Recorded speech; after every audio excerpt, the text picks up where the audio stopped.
welcome back. We are Outside the Box, our clinical podcast to drive performance here in the city of Sugar Land. I'm your host, Kevin, and today I have with me a special guest, Jennifer Perry, and we'll get to meet her in a minute, but this is another one of our topics outside of our clinical performance realm that's going to help us be better at how we absorb our information, how we turn to the person next to us and help them absorb the information. We're going to talk about some instructional information and how we do that to improve our learning. So, Ms. Perry, thanks for joining us today. Thank you for having me. Why don't you take a minute and tell us about you? We're going to talk an awful lot about what your specialty is here when it comes to education, but let's talk about you. Okay. Let's learn about Ms. Perry. Ms. Perry. Well, I chose teaching because I wanted to make a difference. So I figured what's the better way to make a difference than through our future and kids. So I always enjoyed working with kids. I've been teaching for 22 years and been in the classroom and found my way from whole group instruction where we just taught everybody and assumed everybody was learning, and then got on board and learned about small group instruction and learned to apply that and do it and be successful and see huge growth with kids. And that projected me into wanting to be a coach and help teachers learn how to do that and be successful with it and get comfortable with it, as my initial introduction to it was not smooth. So I wanted to make that smooth and simple for teachers so that we could help our kids be the most successful possible. Fantastic. So this has some direct correlation to us because we tend to get together in a classroom and have a larger group of us as we're learning things. But a lot of our learning tends to be on-the-job kind of learning. We spend it in the stations. We do company-level drills. There might be 5, 6, maybe at most 8 people if a couple of stations get together. So it seems like you have some very pertinent experience that you might be able to help guide us through some of this stuff. But as an instructional coach, what are some of your primary functions? Like how do you serve the instructional team as an instructional coach? What's that look like? Okay. So typically the biggest chunk starts with planning. So my job requires me to plan with all grade levels and be familiar with all the content that needs to be reached. We always plan with the end in mind and come organized and with the intent to, to apply everything and reach all learners. That's our main goal when we come together. Then I'm also responsible for observing teachers presenting these lessons and actually targeting the information, making sure that they're targeting all learners in their representation, and providing feedback, which is a gift, and being open to also learning from the people that I'm speaking to, all the teachers, as sometimes I'm coaching admin, depending on what it is they need to know and learn.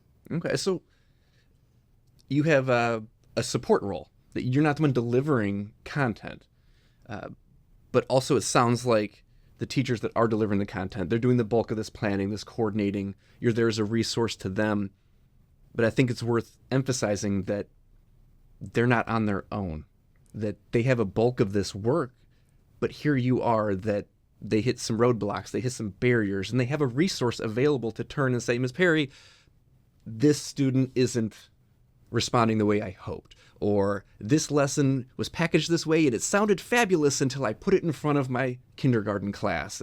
Right? Does this sound about right? Yes. So let's not discount that for us either, that you're not on your own. If you're going to be the one leading this company drill, realize there's resources and ask for them. We'll talk about some of the planning and the what ifs. Things are going to go wrong sometimes. I mean, we wouldn't have a profession if things didn't go wrong sometimes. So for it to be perfect in education, let's talk about planning. What in school, about to start up here, what does team planning look like that you observe? And then when are you at request? Do you identify your own opportunities to inject with resources? What does that look like? Great question. So the intention is that, and we make it clear, that teachers come prepared. So they have looked at the information. It's not we're coming together, what are we doing? You are pre-planning before coming to planning. So when we get together, I'm familiar, they're familiar with what's happening, and we're targeting the key skills, focusing on the verbs, what exactly do we want them to do, and we plan with the end in mind. Yes, this is what we're teaching, but what do we really want them to walk away with? What do they need to be strong in to go on to the next level? In more so than just a learning objective, right? We have, Correct. Like the state has TEKS as Yes. the learning objective, Yes. but more than just the TEKS says this, so there's our end state. You're talking a more holistic picture of the end state. Yes. Okay. Yes, we dig deep into the teaks, and we, unpack and look at all of the little pieces in it, because it's not as surface level as it may seem. Okay. And there's this awesome concept that we talk about in there of vertical alignment, and that being a big part of planning. Can you help us understand this concept of vertical alignment among your grade levels and where that comes in? Yes. I would say across a grade level, across schools, across the district, vertical alignment is key. If we're not all using the same terminology and familiar with the scaffolding that happens in education, what did they know before? What do they need to know now? And where is it going? The kids don't buy into it. It's sad enough to say, but it is a buy-in. They need to understand where they're going. And why did what I learned last year? Why was that important? So my job is to make sure that it is vertically aligned. So during planning, that is where I can interject and say, in this grade level, we were just discussing the same concept, just on a lower level. This is what they did know. This is what you're doing with it. So we do that with academic vocabulary. We do it with hands-on activities, using the same tools, so that the kids are seeing the same thing every year, and then they do make connections to how it grows and affects their education. And this ties all into the big picture planning, like you were talking about, of having this laid out, and it kind of sets us up for what we're going to talk about with differentiation and where do we push different students. We see this, I think this is a good opportunity for us in emergency services, that we'll pick a topic, we'll run a drill on it, and there you go. So we take whatever medications, we take ladder drills, we're going to practice throwing ladders, but we haven't ensured the knowledge ahead of time of the types of ladders, the terminology in ladders, where they're located, or the placement of ladders. What do we need to do with that ladder in place? That there's a very small scale example of vertical alignment. We can talk about placing ladders, but we need to do the functions after. We need to have the base knowledge, the level 1, level 2 knowledge beforehand, then we can hit the level 3 application. But that's a really good opportunity for us where we kind of fall short with this bigger picture is, I'm just going to pick a topic, I'm just going to teach it because we're on duty today and we're going to train today. And our goal becomes putting some hours in the book of training. And there's benefit to it. We're going to be better at that skill. But I think you're right about the buy-in, that we as adults, especially if I don't know why this matters, I'm going to spend my time on it. And I can tell you this skill is important, but like broadening that to here's the big picture and here's where it fits in on both ends and above and below, and maybe looking at it purely vertical for us in our industry is a challenge because the grade levels are a bit more linear and vertical line, but we kind of have more of a 360 alignment, that there's things ahead of it, behind it, around it, coordinated activities. So I guess the nutshell is it doesn't exist in isolation. That this lesson is never in isolation, and it really shouldn't be. So that's all part of this planning, of planning specific lessons and where it fits in the big picture, you as a resource being there. So I guess that was part of it too. So do you decide when to get involved of, hey, you see something off track, or? It takes a lot of time to build good relationships. So I've been fortunate enough to be on the campus that I'm at for a while, and I have these good relationships. So it does go back and forth. So they'll come to me, or they'll ask in the middle of planning particular questions, maybe referring to kids with certain needs that they really want to meet and they're not really sure how to. And in turn, I will find those moments where I'm like, okay, are we really interpreting what is being taught correctly? And did we think about these particular points that really we need to hit hard on, because they are going to be a necessity for the kids to have for the upcoming grades. Okay. And I want to take a chance to tie this back, a couple things you said, to a couple previous episodes, that relationships matter, how you interact with people. That was Marcelo, if you saw that episode, of essentially being a decent human being is how you get good interactions out of people. And Chase talked to us about how we package that feedback, the timing of it, where it goes, and how we engage those people. It was more of a relationship building comments in that episode too, when we were talking about feedback. Because as you mentioned, feedback is a gift. I may hear that at home once in a while. Feedback is a gift. And so this opportunity, we align, we get the bigger picture of things. Help us understand. Well, first of all, let's talk about differentiation because, right, setting up in this vertical alignment gives us the opportunities to effectively differentiate and reach all of these students. But what does that mean to differentiate in instruction?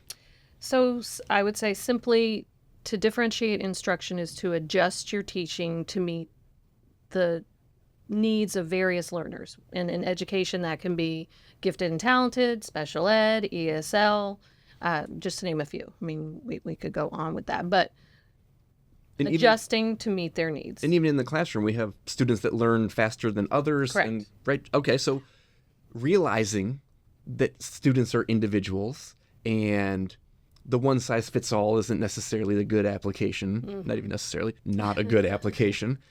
I think we can relate to this, that we have a lot of experience in our department. We have some people that have been here 30 years. We have some people that have been here just over 30 days, it feels like. And it's a lot of our job is experience and this recognition prime decision making. And that experience is valuable. And it's very easy to lose those providers, those personnel with a very basic rudimentary lesson that doesn't engage them. And then it is very easy to just go right over the heads of young people that are still kind of holding on to that level 1, level 2 knowledge kind of event. So again, another prime opportunity for us to make a drill that encompasses everybody. And it might sound like a daunting task. Like, oh no, how am I going to make, because for us it's PowerPoint, right? How am I going to make a PowerPoint that addresses everybody? And I'm going to put some words in your mouth that the great answer is you don't. You don't do that in a PowerPoint. Right. So, which gets me really excited, right? So there's differentiation as a concept. It absolutely applies to us. So where does this, how do we do it? How do you do that? That's a great question. It's got to be intentional. So it comes with deliberate planning. Back to the planning. Exactly. Oh, back to preparation. So we can't just Yes. preparation. So, we really get into the idea of what do I want to share? How do I want to share it? Let me get that done. And it's about getting something done. But the intention is you want to share this information and have them walk away and hold it and use it. As a teacher, that's why we go into it. So without deliberate planning, your lesson is really nothing if you haven't clearly thought about all your learners. What do I need to do for them? And it does take time and it does take effort. But at the end, you have less intervention. So now it's more prevention than intervention by preparing. I like it. I'd like to put to y'all that if you haven't put any time into preparing, it's kind of like disrespectful of that audience's time. Yes. Right? Like put some effort into being ready for it. Don't look like a fool, but also respect that time. Yes. And I guess it comes down to really some semantics and just perspective.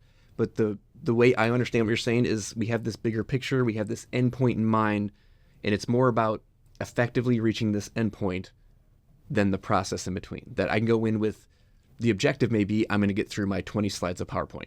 And nobody walks away with anything, but in my mind, I'm successful because I delivered this lecture of 20 PowerPoint. Correct. Versus the methods may need to adjust on the fly a little bit because the objective is this understanding is going out the door with people. Correct. Is that a... Yes, no. And it's a hard thing to do, right? I mean, it sounds easy, but it does take a lot of planning. And then when you said on the fly, it really is on the fly. So you have to be prepared for every aspect of what you think might come your way. So being proactive. So adjusting on the fly, but having prepared a couple different contingencies in the planning, counting on, I believe that's what we talked about, and you had made that comment as we were getting ready for this episode of you have to count on it not going right. Yes. I think that's reasonable. That's kind of what we do as a profession. We count on it not going right. So again, the same thing in delivering a lesson is you're preparing these contingencies, preparing a few different what ifs. How do we prepare for what ifs? Like, is this as simple as anticipating questions that people may ask? Is there some other like approach to it? I think it's a combination. So where you said, no to a PowerPoint, like a PowerPoint can be productive and helpful, but the key parts that you're going to be most effective with are your prepared questions, right? What questions do I want to ask that can draw some information from people? What questions might they ask me that I need to respond to in a way and be familiar with the content and what I'm saying? Again, that back and forth and having the relationships helps with it. But also, when you think about what might happen or who might not get the information, why are they not getting it, and how am I going to say this differently? Mm-hmm. Not louder, not again, but how am I going to say it differently so they get the information? Good. I like it. And as we talk about questioning and what questioning to roll into this, I think it's a good opportunity to talk about open-ended questions, closed-ended questions. And again, these levels of learning, episode 3, go watch it. Kathy's fantastic. That I can sit in front of the room and ask these closed-ended questions where there is one answer, it's the answer, and that's valid information. Right. We take fentanyl. What class of drug is fentanyl? Here it is. It's an opioid. Mm-hmm. Okay. There's not alternate answers to that. There's one answer. There's our level 1 knowledge that you should know coming into the lesson. Right? Again, back to episode 3. But these open-ended questions about maybe what are some circumstances where fentanyl's not appropriate. And we get to have a couple different appropriate answers. Mm-hmm. And I get to have an answer, you get to have an answer, and now you and I as students now can engage in this dialogue of comparing and contrasting these circumstances. And how do I see your circumstances differently than you do, is how we develop this critical thinking of it and better learning. That's what takes us to that level 3 knowledge of kind of analyzing and picking apart. So I think it's good for us to hear that it's okay to ask questions there's not specific answers to. Correct. And that's really how we facilitate discussion, right? Anything more you want to say on that one? No. Like kind of thing, right? Because that's kind of what we do. That's what we view as class involvement. That I talk at you for a while and I throw a question, right, and then 2 seconds have gone by and nobody answered it. So now I answered this question. Guys, ask a question and shut up. Like, right? I mean, just sit back, let people talk about it. Right. We talk about a lot of student engagement, and it's kind of counterintuitive for what we know as adult education of lecturing. Let's talk about that kind of facilitation. We talk about a lot of the planning. Let's get into kind of the delivery end. And what does it really look like? What do you see as you're observing classrooms? What does effective throwing out questions to prompt discussion look like? Right. So it looks planned. You can tell when someone has planned well. So when I'm going into a room and really I'm looking for small group instruction and seeing how the kids are engaged, those groupings, which we had talked about earlier, and we may talk about again later, it depends on what you're trying to get across. So I might go in and have a homogeneously grouped set of children where they're all on the same level, and it's, day 2 of instruction. So they really don't have the foundation of it. But there's still a lot of back and forth, and the end goal is the teacher really facilitating eventually. So hopefully by day 3 or 4, the kids are engaged in activities that they're talking and manipulating and doing and sharing. And you're asking specifically planned questions that draw out the content that you want to hear that they know and provide opportunities for them to have conversations and discourse. Because when they're talking about it, you can hear if they know it. If they can talk about it, they do typically grasp the concept. So, and then there's also the heterogeneously grouping the kids. So I might go in and see that there's a mixed group. That might be on day 3 or 4 of instruction where they are grasping it more. And now you want to mix the learning groups so that they're all hearing from each other. They all have something to share. And I think what we learn as adults is we tend to learn a lot more from our peers than we do from somebody standing up and talking to us or sharing a PowerPoint. Yeah, and that's directly applicable. So we're going to be, in our area, we're going to be a heterogeneous group, period. Like we just are, with experience, with knowledge, with different abilities. And I think we also hit some other learning and instructional challenges in our industry because we're a doing industry. Adult education is sit in the classroom and just be talked at. And we got into this industry because we didn't want to sit in classrooms and be talked at for years and years and years. So we got into a doing job where we get out and we apply, kinetic skills and everything. So it's a very good package for us too. Then we're engaged, drawn into this. Yes. And we're going to have this, like I said, this heterogeneous mix that we're just all over the place. I love that it's intentional. I mean, you just plan it. Right. Is there a good opportunity for, we have these groups of students, we throw out some discussion questions to provoke this discussion in a small group. Mm-hmm. Is it an appropriate thing to then have groups talks to groups in a larger class setting that 2, 3, 4 over here are having this discourse? They're discussing their difference of opinions. Mm-hmm. That if there's a consensus now in this group, can we take that consensus compared to this consensus? Is that then just compounding the benefit of this peer-led discussions?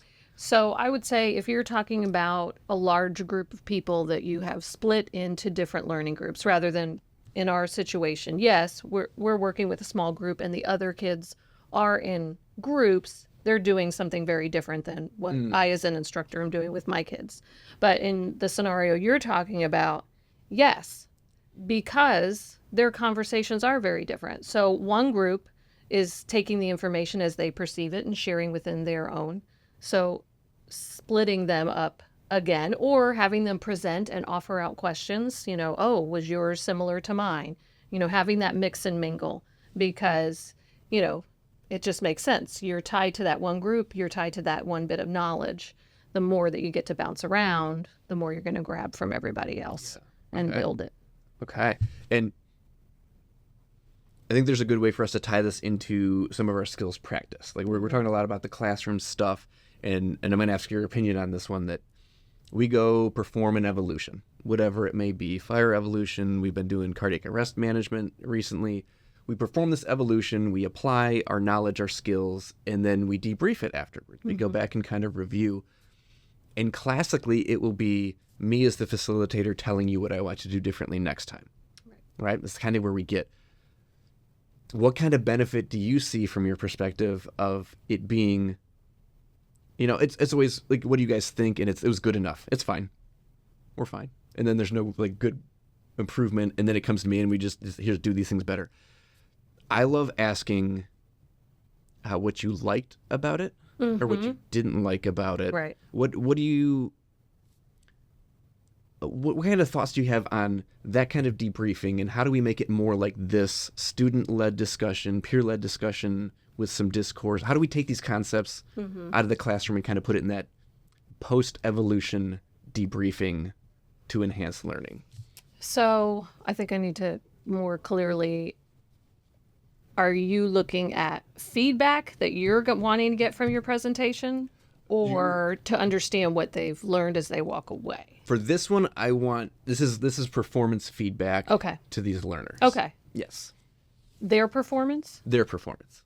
That how do we get them evaluating their performance and kind of having these discussions? Because like I said, the default will always be, it was good enough.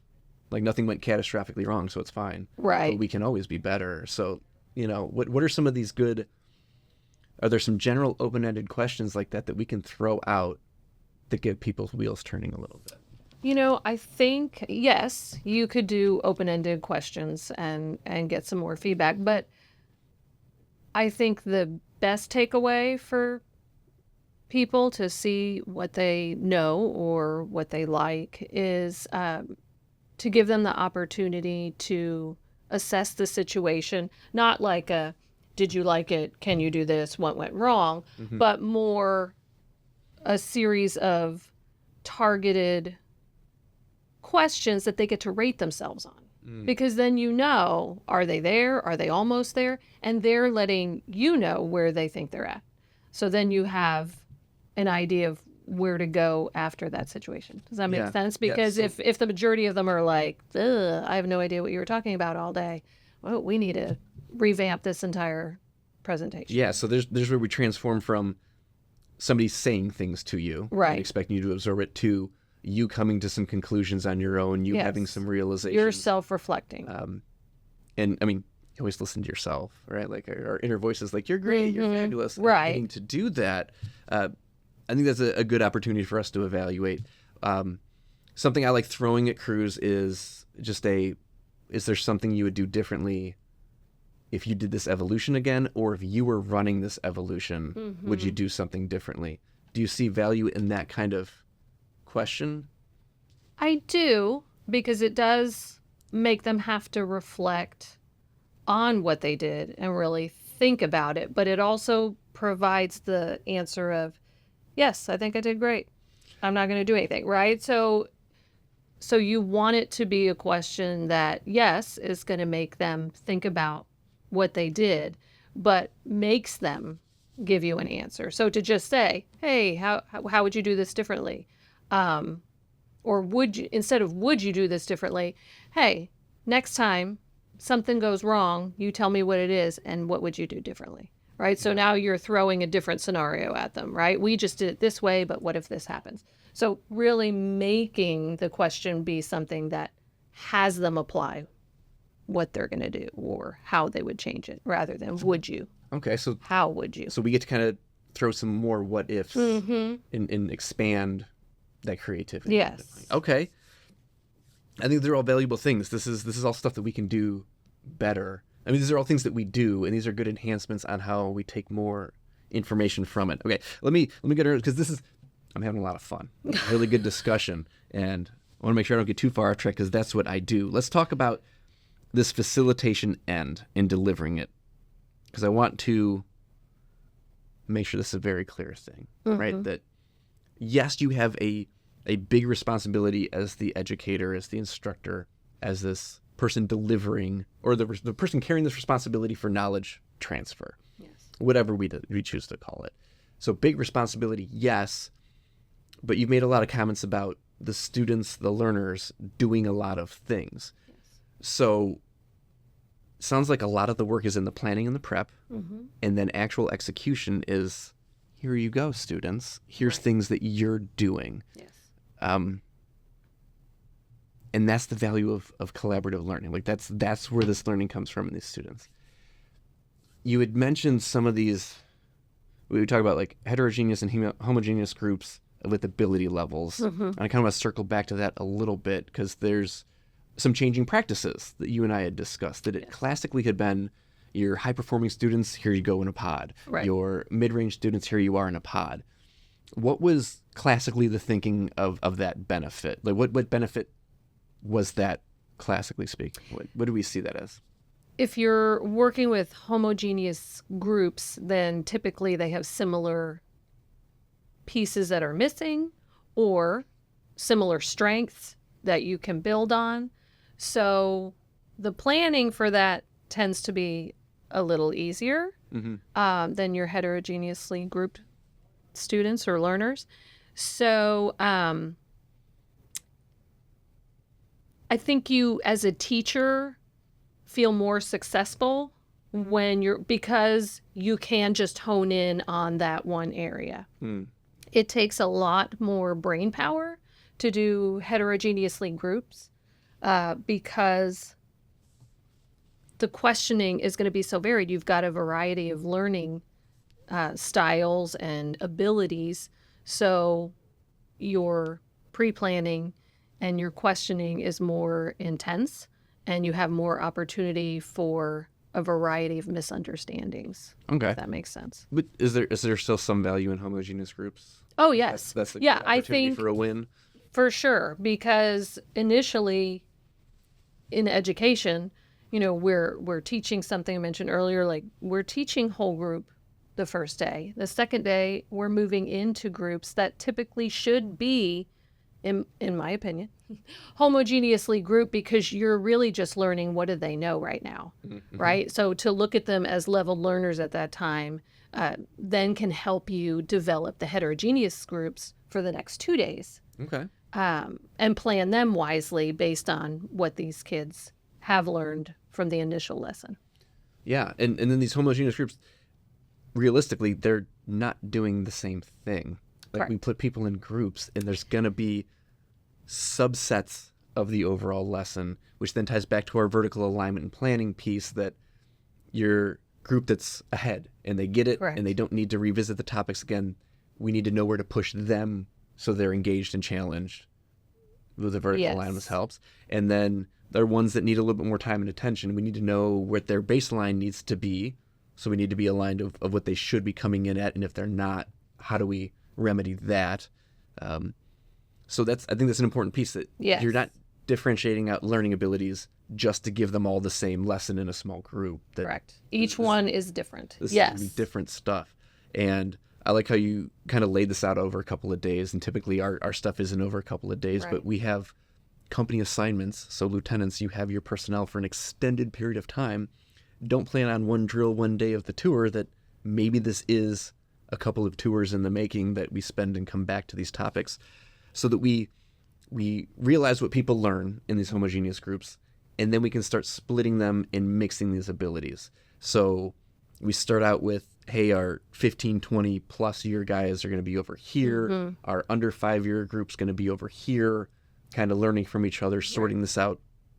That there's the benefit then of mixing these. Mm-hmm. That this is like a newer concept. You said this isn't a long-standing practice of heterogeneous groups, right? Yes. It's always been an option, but I think that as we're getting into, teaching things in small group and learning more, it was easy, like I said, to do. And who Let's- doesn't like easy, right? Your easy levels. So it is an adjustment for a lot of instructors and teachers to consider grouping like that. Like I said, because it is intentional and it's not random selection, and it is pre-planned and planned well, to help everybody. And while we're talking about groups, let's talk about being in a group with your buddies. Because who doesn't like hanging out with your friends?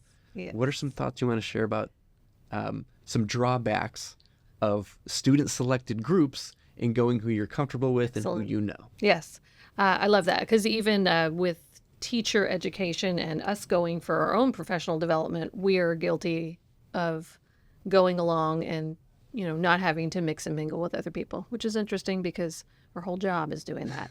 But with students, letting them, it's okay to occasionally have that happen, right? Again, it's done with intention.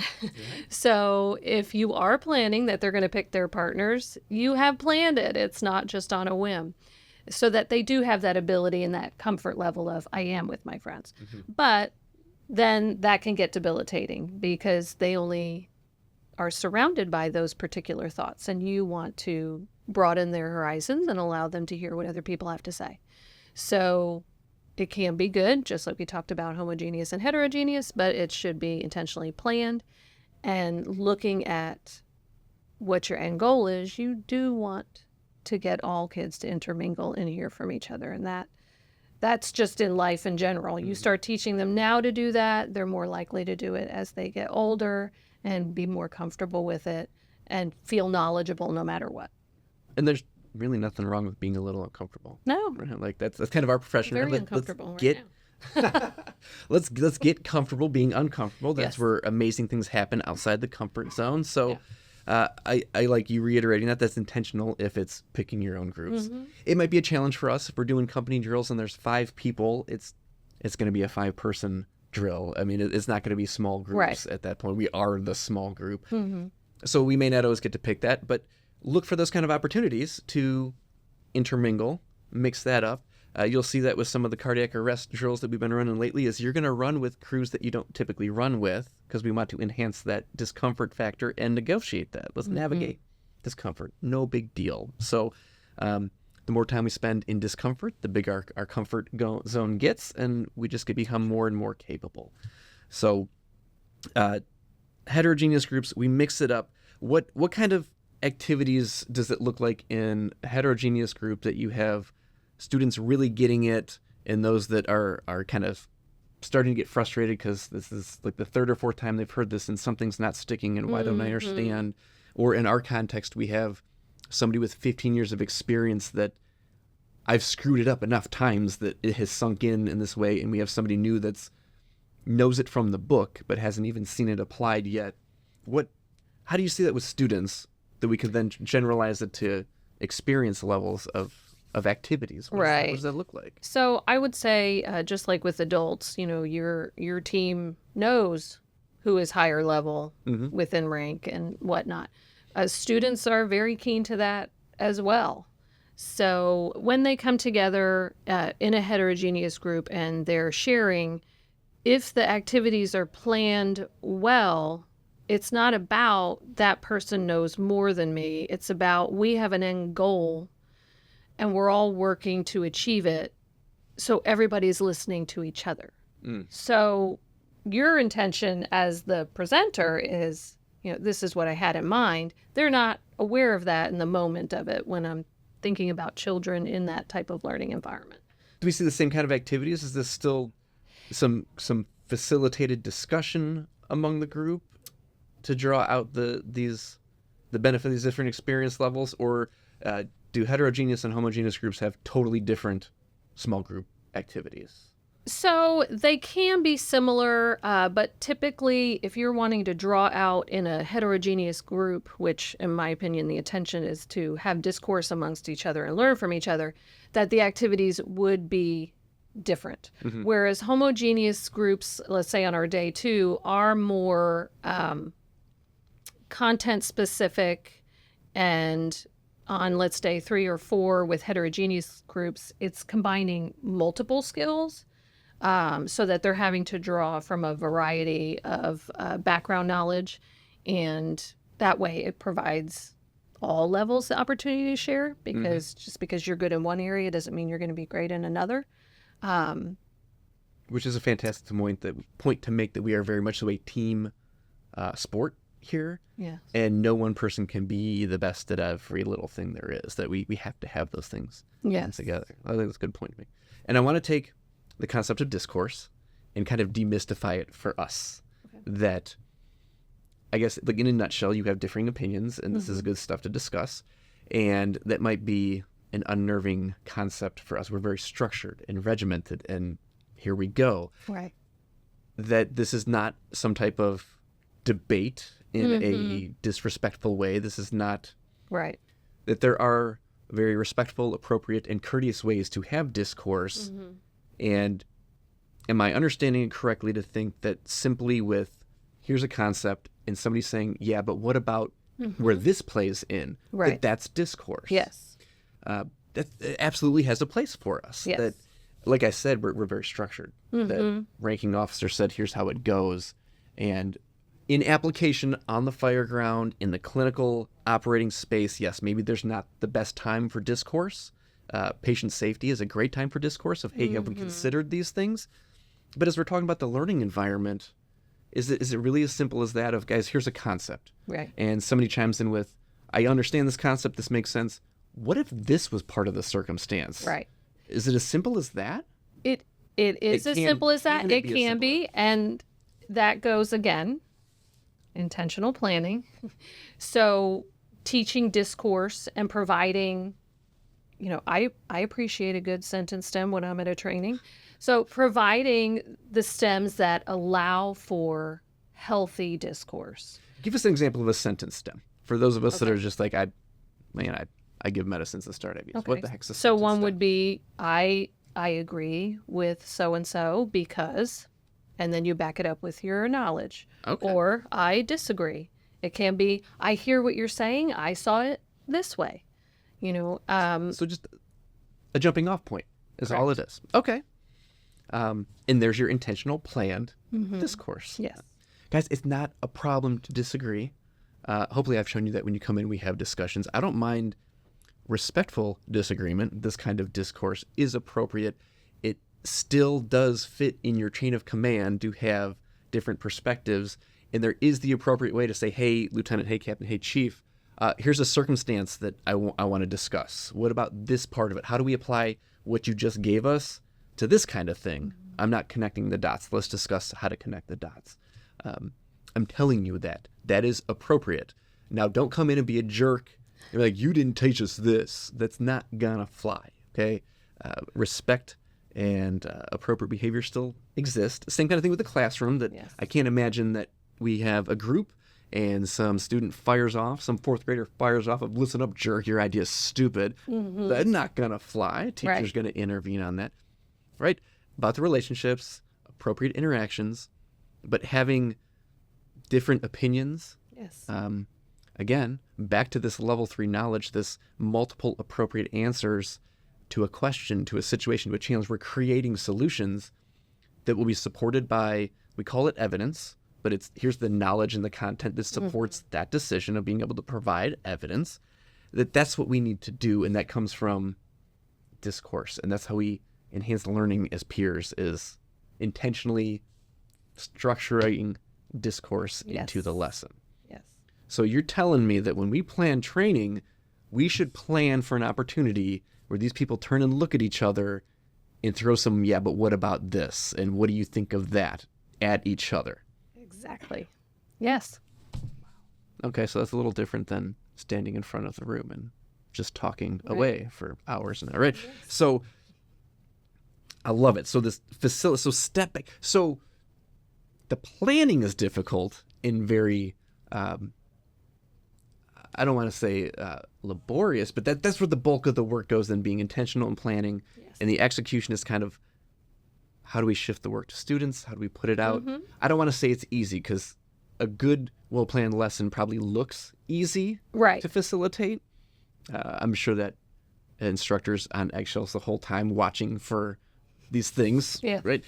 So the preparation, right, ounce of prevention kind of thing looks easier, but really, would you agree with that the bulk of the workload should be in the planning on the instructor, and then as a facilitator, it's just making sure that things are moving the way they're supposed to? Yes. Okay. Yes. And, really listening and watching, right? Oh, they look engaged. Well, you need to hear what they're talking about. You need to be very aware, right? Okay. And I guess this comes us around, like, as we're kind of sequentially moving through a lesson here. We talked about the planning, we talked about the delivery, we talked about differentiating abilities and how do we package that and put through. We started with the end goal in mind of, here's what we're set to accomplish. Here's the concept people will have a high enough level of mastery in to have some discussions, or create circumstances on where you would apply it and what's it look like, and creating solutions and not just spitting back information, not just the recall. So how do we leave this lesson knowing we've accomplished that objective? How do we plan that intentionally into part of our lesson of verifying that we've accomplished our objective? What does that look like? So my thought is that you actually start with what your success criteria is going to be. So if they already know what the end product is that you're going to expect from them, they're automatically more likely to be engaged. They know there's going to be some kind of outcome. They know how they're going to be held accountable. So you start with that success criteria and you make it clear. And that can look like, we talked about how they might be in groups and they're going around and sharing. Well, that sharing might be documented on something, and they've got to share that documentation. Or they're going to do what we in education call jigsaw, and you're going to learn this piece and you're going to teach it to the group. You're going to learn that piece and teach it to the group. Lots of times in teaching, there's a exit ticket. So those would be specifically planned questions that you want to answer to see that they truly understand the content. But again, it can be an open-ended question, but if you're specifically looking for key pieces, then you need to make sure that question is worded to get that vocabulary out in the answer. And I mentioned earlier about them, letting you know where they rate. So you provide them a variety of questions where they have to say, where do I think I fall on that? Okay. And really self-reflect on that information. So let's pull two concepts out here. We're talking about kind of the exit tickets, and to help us relate to what we do at a very minimalistic level, I give you a written test to try and verify you have learned something. Right. That's kind of what we're talking about as an exit ticket. Okay. Ish. Yes. Right? Like very poor kind of thing. Right. Regurgitation. But that's what you're talking about when you mean exit, is there's some type of closeout. There But is you're some talking type about of closeout. But we're talking about much better approaches that I've seen you create solutions to problems we put in front of you. Right. I've seen you deliver the information to somebody else as part of the small group. That those are conceptually Yes. the same as a written test. But you have to display true understanding and true application compared to recognizing this is the answer of what Right. the floor provided. Exactly. So that's what y'all will see when we do our continuing education. When you come up and you run drills, we run evolutions, there isn't some written test. That's what's written into the plan because the state wants to see it. For it to qualify for continuing education, there has to be some evidence of learning is what's written into the administrative code for us, which is fine. Right? We should be doing that. That's just good practice in education. And it's not necessarily a written test. Like a lot of times you're saying it's not a written, there's still written tests in school. Yes. They still happen. Right. There's still standardized testing. Yes. That happens, right? Will forever happen. But we verify that learning happened not necessarily on paper. It's an Correct. interactive process. I love it. And that's an intentional thing that comes with it. I said there were two things. Now I'm forgetting what the second one was. But this I'm glad exit, you're forgetting. Right. So we have this exiting. We got to make sure we know we accomplished this objective. Telling them up front, tongue in cheek, giving them answers to the test. And I like using that expression of giving answers to the test that people worry about, will I remember this for a test? And really, who cares if you remember it for a test? Because that's not what we're doing. Right. Our up front, I'm going to ask you to apply the knowledge we're learning today to handle this problem. And people are like, oh, man. So when we have enough knowledge, like they're going to know when they've accomplished the objective. Right. That we're going to get to a point in the lesson and it's, oh, I now know that I'm successful. You've given the success criteria up front. And like I said, tongue-in-cheek, giving the answers to the test. Because it's not about memorization. It's not about, I'll give you all the test questions. It's, can you apply it? Can Yes. you use it? What do you do with it? I like that aspect up front.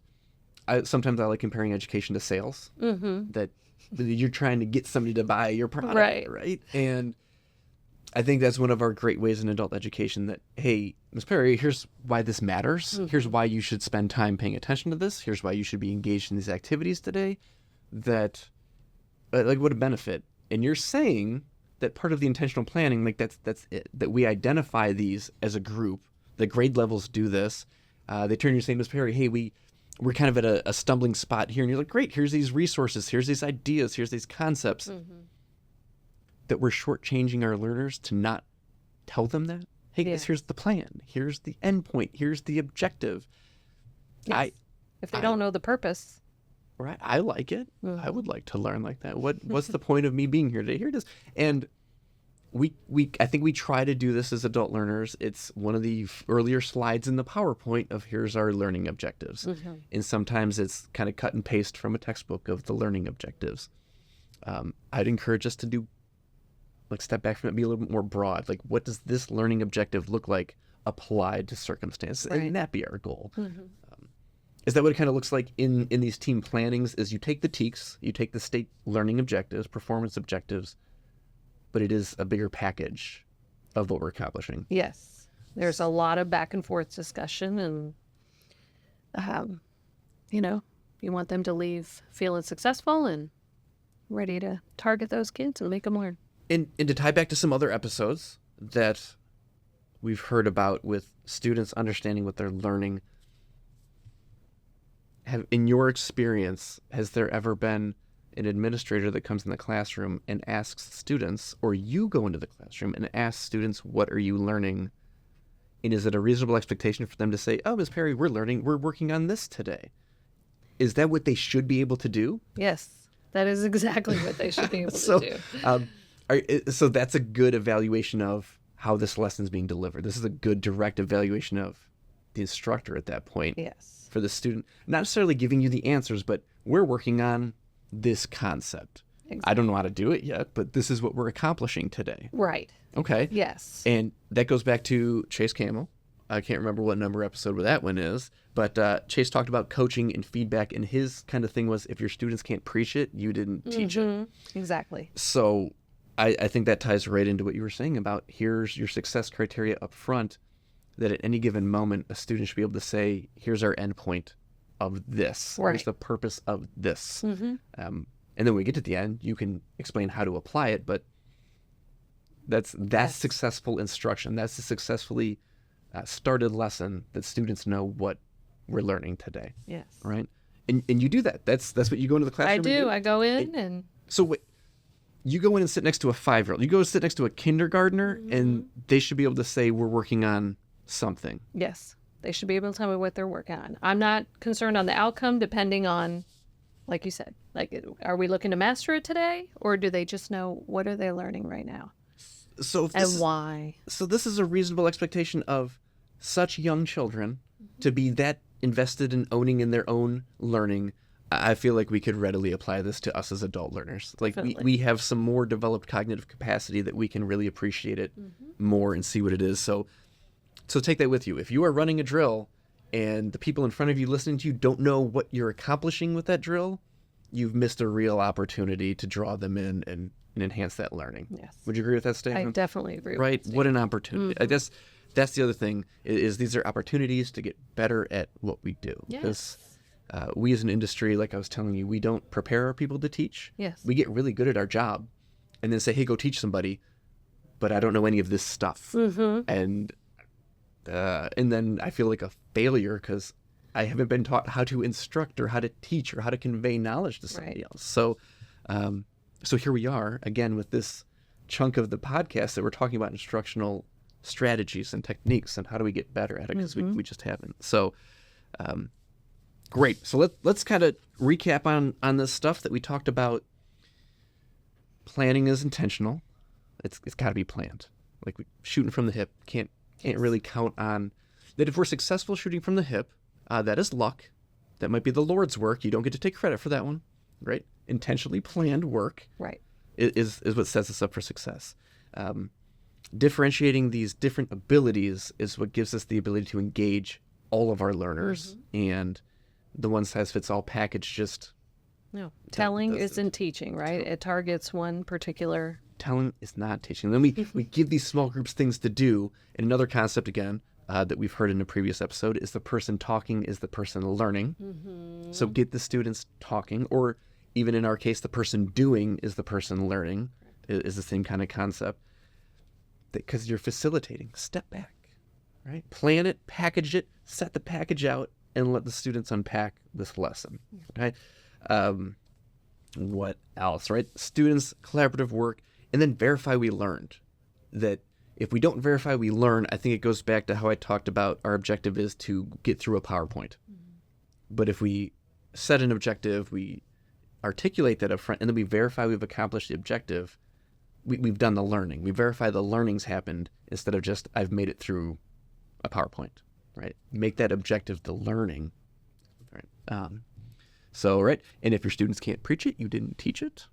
All these I fun love little, that. all these fun little I'm things. going Yeah. back with that one. Take that one. That was from our junior high gym teacher, Okay. right? So with sixth grade, he even said it about sixth graders was his example. It's like even these sixth graders, for as sarcastic as they're going to be, as squirrely as they are, like he's like, that's on me as their gym teacher, that if they don't know what we're covering in gym today, what we're learning in gym, then I'm failing as a teacher. So at some point you have to find how you reach these different students, their different abilities, different personal circumstances, that we have some with families, some with not. Students come in with all their socio-emotional needs that are all over the board. But yet teachers have to find some way to reach these children with these socioeconomic needs, whatever it is, psychosocial needs. We won't even get into the whole Maslow's hierarchy of needs, and all of these things need to be addressed to reach our students, right? Applies to us as adult learners too, but we've got to reach these students. So, Ms. Perry, I really appreciate you coming and chatting about this stuff. I got very excited, I think, as we may have noticed.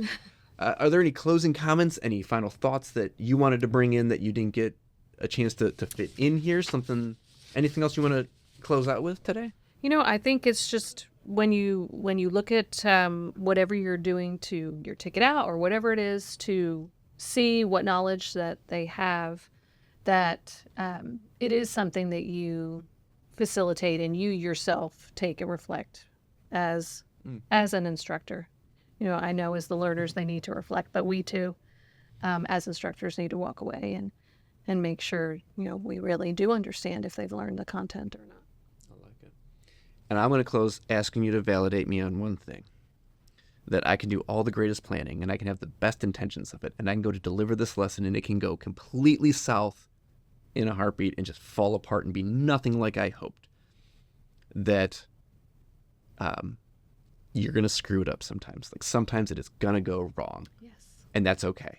It is very okay. So perfection's not the goal. No. Progress is our goal. Mm-hmm. So you pick up, you dust off, you evaluate that, and maybe we repackage it differently, see what went sideways, and we deliver again. So would you agree with this? Like you're gonna screw it. Like to expect perfection is just mean to yourself. You're gonna screw it up sometimes. It depends on your audience. I mean, I've had it happen to me. 45-minute presentation. I go in. I think I know my kids. They're learning time. They should know time, and it all went south when they, didn't even know which hand was the hour or the minute hand. Oh. So on the spot, you readjust. And you back it up to what they do know, and you start building from there. Would you agree that maybe a good defense to that is being focused on that objective and not so much the things we're going to do? It's not the tasks or the activities. Focus on the objective, and it makes it a little bit easier to throw out the course you had laid out because it's not going to be effective and adjust. Is focusing on that objective is how we're going to reconcile that. Yeah, don't follow through on something you already know is a sinking ship.